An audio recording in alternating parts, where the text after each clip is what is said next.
It was a chilly Monday morning in downtown Willowbrook, a bustling city with its fair share of charm and challenges. The streets were alive with the usual clamor of honking cars, hurried footsteps, and snippets of conversation drifting through the crisp air. On the corner of Elm Street and 12th Avenue, a man sat against the wall of an old bookstore, a worn beanie pulled tightly over his head. His cardboard sign simply read, "In need. Anything helps." His name was Samuel, though most people never stopped long enough to ask. At 45, Samuel had seen life's highs and lows, but the past year had been particularly unforgiving. A series of unfortunate events had left him without a home, a job, or a sense of purpose. The world moved around him fast and indifferent, and he had resigned himself to blending into the city's backdrop.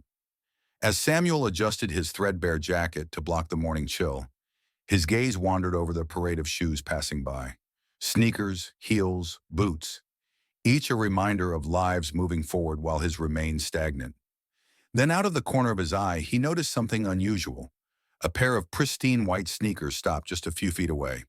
These weren't the kind of shoes you'd expect to see on a cold, busy morning. They were spotless, sleek, and expensive.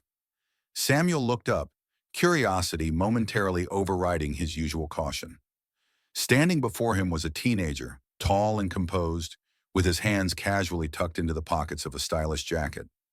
The boy's youthful face was instantly recognizable, though Samuel couldn't immediately place where he had seen it before. The boy was waiting at the corner, scrolling through his phone, seemingly oblivious to the stares and whispers around him. Some passers-by discreetly snapped photos, their murmurs growing louder. Summoning courage he hadn't felt in a while, Samuel cleared his throat. "Hey, young man," he called out, his voice hoarse. "Spare a dollar?" The boy froze mid-scroll, lifting his head slowly as if to confirm he had heard correctly. His piercing gaze met Samuel's, and for a moment the world seemed to pause. Samuel braced himself for the usual dismissal, but what happened next was anything but ordinary. "What do you need it for?" the boy asked, his voice calm but firm. The question wasn't accusatory, but it carried a weight that caught Samuel off guard. Samuel hesitated, then gestured toward a nearby coffee cart. "A warm drink would be nice," he said. "Maybe a bite to eat." The boy stepped closer, slipping his phone into his pocket. His presence drew more attention from the crowd, but he seemed unfazed. Samuel, on the other hand, felt the familiar sting of judgment from the onlookers. He shifted uncomfortably under their stares. "What's your name?" the boy asked. "Samuel," he replied, barely above a whisper. The boy nodded thoughtfully. "I'm Barron," he said simply.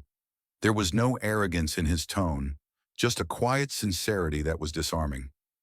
Barron crouched down, meeting Samuel at eye level.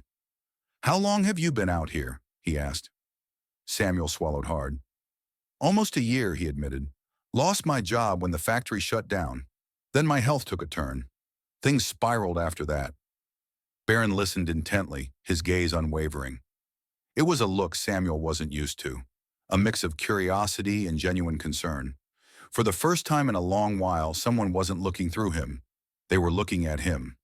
"What about family?" Barron asked. Samuel's expression darkened, and he shook his head. "Don't have much of that left. My parents passed years ago.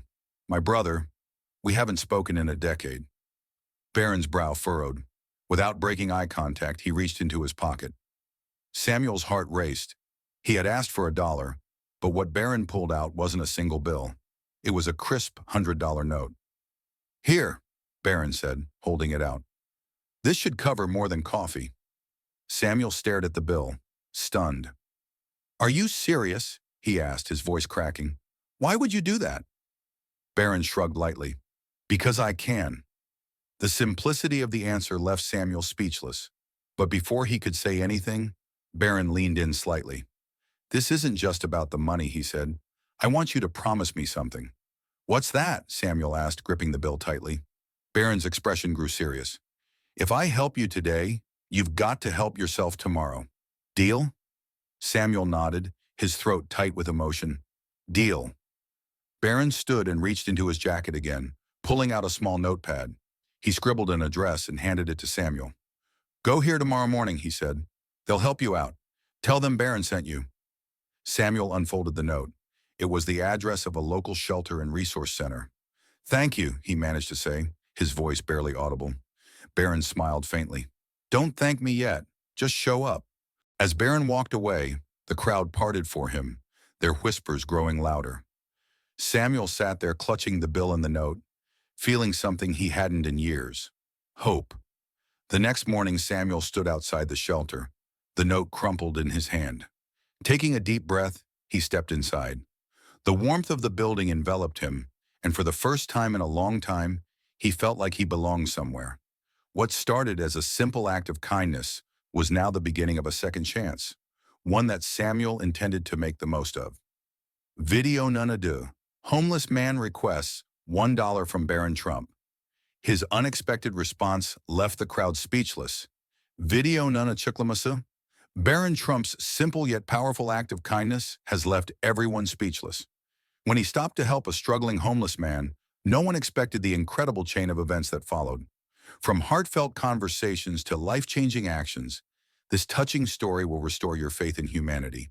Discover how one young man's compassion inspired a ripple effect of generosity, hope, and second chances. If this story moved you, don't forget to like, share, and subscribe to Storytime Adventures for more inspiring tales that touch the heart and soul. Let's spread kindness together.